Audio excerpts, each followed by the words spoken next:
semua, salam sehat, salam semangat bagi kita semua.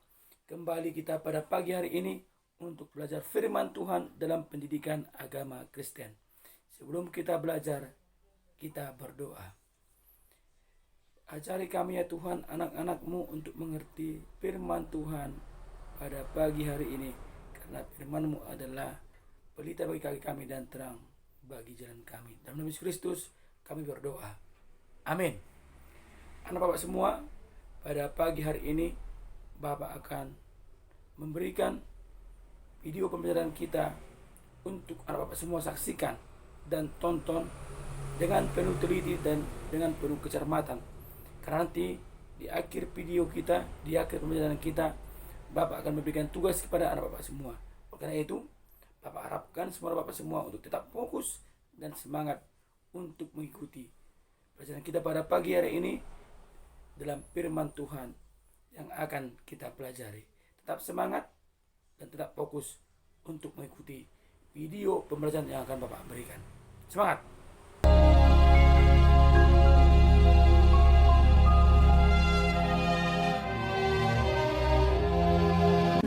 Dan Yesus berangkat ke Yerusalem. Ada hari raya orang Yahudi. Di Yerusalem dekat pintu gerbang domba ada sebuah kolam yang dalam bahasa Ibrani disebut Betesda.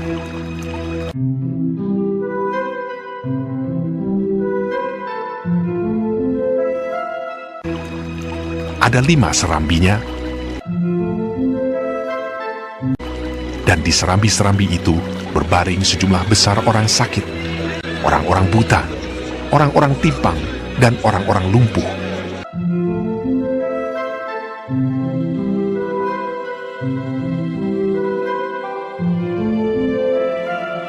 Yang menantikan goncangan air kolam itu.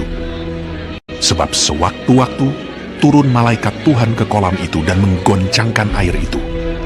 Barang siapa yang terdahulu masuk ke dalamnya sesudah goncangan air itu, menjadi sembuh, apapun juga penyakitnya.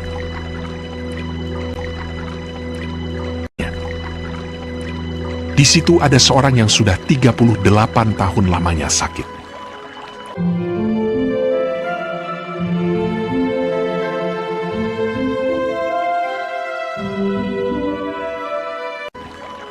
Ketika Yesus melihat orang itu berbaring di situ, dan karena ia tahu bahwa ia telah lama dalam keadaan itu, berkatalah ia kepadanya, "Maukah engkau sembuh?"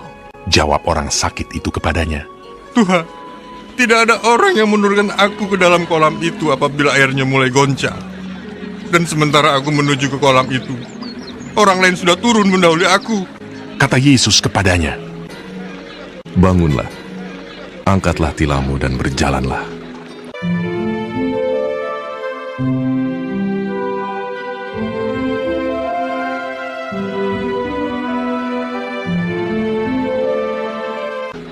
Dan pada saat itu juga, sembuhlah orang itu dan berjalan.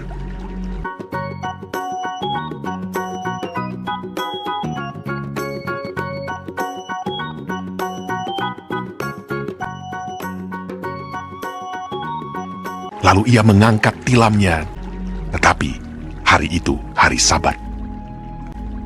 Karena itu orang-orang Yahudi berkata kepada orang yang baru sembuh itu, "Hari ini hari Sabat, dan tidak boleh engkau memikul tilammu.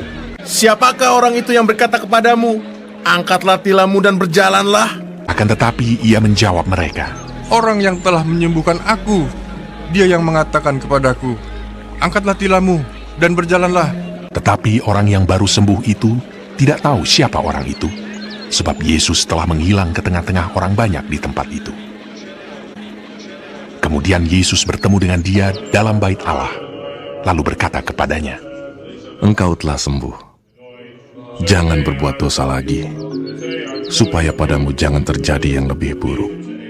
Orang itu keluar, lalu menceritakan kepada orang-orang Yahudi bahwa Yesuslah yang telah menyembuhkan dia. Dan karena itu orang-orang Yahudi berusaha menganiaya Yesus karena ia melakukan hal-hal itu pada hari Sabat. Demikian video pembelajaran yang bisa Bapak bagikan kepada anak Bapak semua tentang kuasa Yesus menyembuhkan orang lumpuh di kolam Bethesda. Oleh karena Bapak semua, ada 3 hal yang bisa kita lihat dari cerita kisah Alkitab yang tertulis dalam kitab Yohanes 15 ayat 1 sampai 6 yang tadi. Apa itu? Yang pertama, bahwa Yesus adalah benar-benar anak Allah yang datang ke dunia yang penuh kuasa. Itu dapat kita lihat dari bagaimana Yesus menyembuhkan orang yang penyakit lumpuh tadi hanya dengan kata-kata yang penuh kuasa, dengan berkata, "Bangkitlah berdiri, angkatlah tilammu." Lalu orang lumpuh itu bangkit berdiri dan mengangkat tilamnya dan memuji nama Tuhan. Yang kedua yang bisa kita ambil yaitu adalah bahwa Yesus Kristus sebagai Tuhan dan Selamat kita adalah Tuhan yang penuh kasih dan murah hati. Kita lihat bagaimana perjuangan orang lumpuh itu pada waktu Roh Allah atau malaikat Allah datang ke kolam Bethesda dan bergoyang. Semua orang-orang sakit yang pertama kali menjeburkan dirinya ke kolam tersebut akan sembuh. Tetapi orang lumpuh ini setelah bertahun-tahun tidak bisa mengalami kesembuhan. Karena bagaimana ia mampu untuk mencelupkan dirinya ke dalam air, dia tidak bisa berjalan. Namun Yesus sebagai Tuhan yang penuh kasih, yang penuh murah hati, ia mengasihi orang lumpuh itu sehingga Yesus menyembuhkannya. Yang ketiga, anak Bapak semua, yang bisa kita ambil adalah jikalau kita dalam keadaan sakit, jikalau kita dalam keadaan tidak berdaya, datanglah kepada Yesus dan menyerahkan diri kepada Yesus di dalam doa-doa kita. Hanya dalam Yesus adalah ada kesembuhan dan keselamatan. Oke, anak Bapak semua, Bapak akan memberikan tugas bagi anak Bapak semua nanti. Bapak harapkan anak Bapak semua mengerjakannya dengan penuh semangat untuk mengerti lebih dalam tentang firman Tuhan. Untuk pembicaraan kita berdoa. Terima kasih ya Tuhan Yesus Kristus karena Engkau mengajarkan kami melalui kisah Alkitab tentang penyembuhan orang di kolam Bethesda. Engkau menunjukkan bahwa Engkau adalah Tuhan kami yang penuh kasih. Ya Tuhan, ajarkan kami anak-anak-Mu untuk selalu percaya dan yakin bahwa hanya dalam Yesus Kristus ada keselamatan dan kesembuhan bagi kami. Amin. Oke, Bapak semua, tetap semangat untuk belajar firman Tuhan, mendengarkan firman Tuhan, dan melakukan firman Tuhan. Sampai bertemu kembali, tetap semangat. Tuhan memberkati kita. Shalom.